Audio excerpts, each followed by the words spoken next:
wa'adzabuhu. Sementara azabnya, yang dimaksud dengan azab Allah adalah ismun jami'un likulli syarri, yaitu bentuk kalimat apa saja yang mencakup semua keburukan. Harta benda yang menjauhkan manusia dari Allah, maka ini adalah azabnya. Rumah yang nanti kemudian mewah, megah, tapi kemudian menjauhkan dari Allah Subhanahu wa Ta'ala, maka itu azabnya. Istri kalau suatu saat kemudian menjauhkan dari Allah Subhanahu wa Ta'ala, maka istri yang menjadi azabnya. Anak-anak yang kemudian menjadikan jauh dari Allah Subhanahu wa Ta'ala, maka itu adalah azabnya. Harta benda dunia, nikmat apa saja yang menjauhkan Anda dari Allah, maka itu bagian dari azabnya. Dan kelak azab sebenarnya ditunggu di dalam neraka. La ilaha illallah Muhammadun Rasulullah alaihi salatullah wa alihi wal ahibbah. La ilaha illallah. Dan berikutnya, sekarang menurut perkataan Umar bin Dar,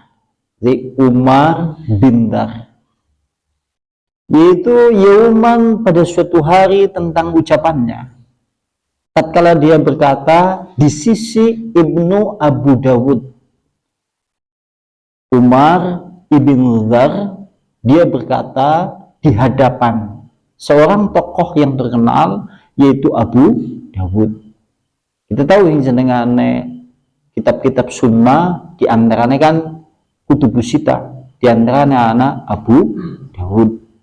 Ada juga kemudian di hadapan Abu Hanifah. Di samping di hadapan Abu Dawud, juga di hadapan seorang tokoh yang terkenal, yaitu seorang Abu Hanifah, pendiri madhab Hanafiyah.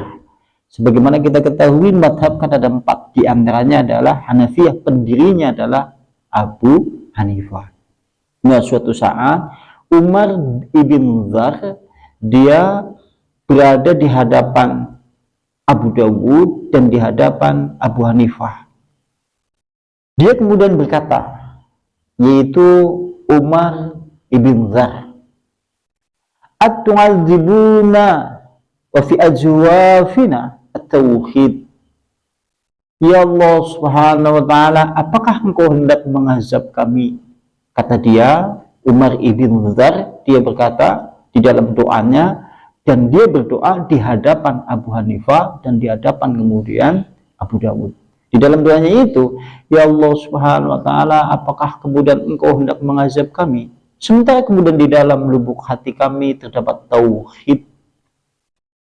Lantas kemudian dia berkata, la araka taf'al, maka sungguh menurut perkiraanku engkau tidak pernah akan melakukan itu. Kata beliau, yaitu Umar bin Abu Dar, tidak mungkin engkau akan melakukan itu, akan mengazab hamba. Kemudian dia berkata, Allahumma ghafir, ya Allah ampunilah aku. Itu seperti siapa saja yang tetap di dalam keadaannya seperti tukang sihir di masa-masa Fir'aun, di mana kemudian engkau telah mengampuni tukang sihir Fir'aun, sampai kemudian engkau berkata, sampai kemudian engkau mengabadikan di dalam Al-Quran, tatkala tukang-tukang sihir itu di penghujung hidupnya, dia berkata, amana bi rabbil alamin. Kalau menurut riwayat, tukang sihir Fir'aun begitu melihat mukjizat yang ada pada Musa alaihissalam, dia merasa takjub, dan saking takjubnya, kesadaran itu kemudian ada, sampai dia menyadari bahwasanya yang dimiliki oleh Nabi Musa ini bukan yang dimiliki oleh manusia, tapi memang murni betul-betul dari pencipta langit dan bumi.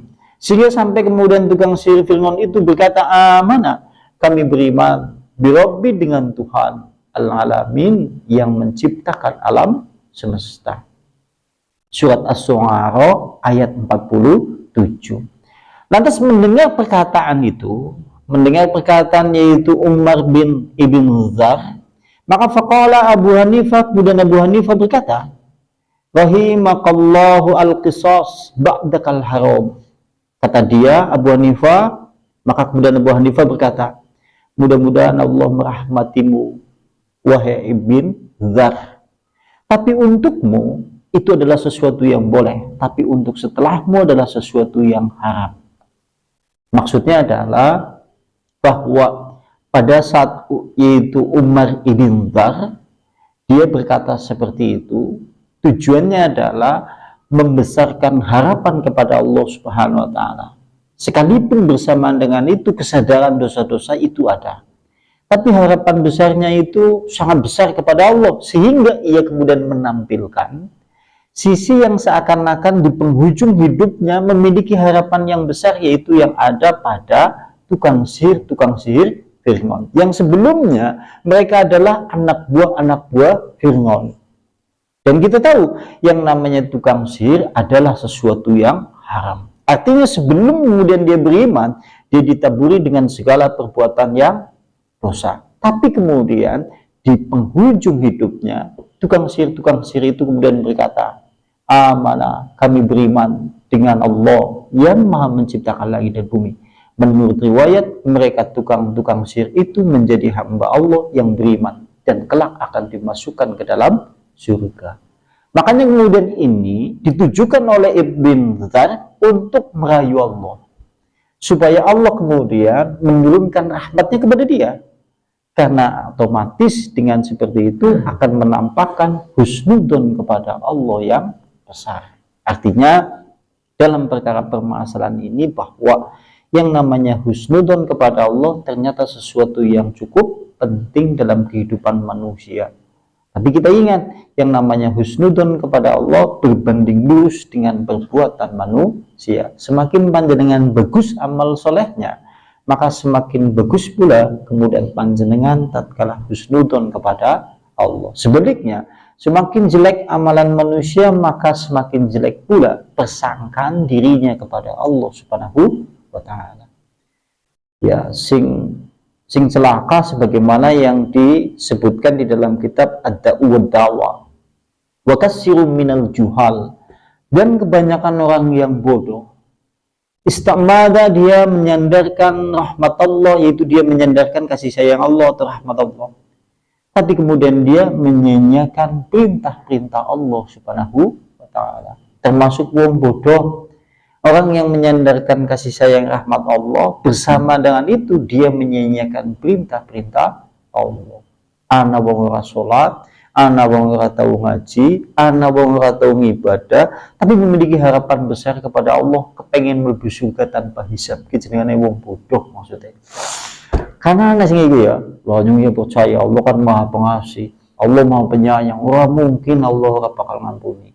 Nyung ngerti nyung ora salat, tapi Allah ki Maha Pengampun, jenengane wong bodoh, karena bersangka kepada Allah baik tapi disertai dengan amal jelek yang dia lakukan secara terus-menerus. Nah, bab ini selesai. Untuk menutup, maka perlu dipahami bahwa sebagaimana perkataan Syekh Islam Ibnu Taimiyah, kalau dalam kitab yang lain menyebutkan tentang rahmat Allah, kalau dalam hadis Rasulullah kan menyebutkan rahmat Allah jumlahnya 100. Innallaha, sungguhnya Allah Subhanahu wa ta'ala ngindahu, sungguhnya Allah Subhanahu wa ta'ala di sisinya, maka dia memiliki rahmat 100 bagian. Wa anzala fil ardi juz'a wahida, Allah menurunkan di permukaan bumi ini yaitu dengan rahmat satu. Dengan satu rahmat ini maka kemudian manusia saling berkasih sayang, sampai kemudian yaitu kaki kuda diangkat kakinya karena takut menginjak anaknya. Itu juga termasuk bagian dari rahmat Allah. Berarti masih tersisa 99. Mulanya anak tafsir nang kalimat Bismillahirrahmanirrahim.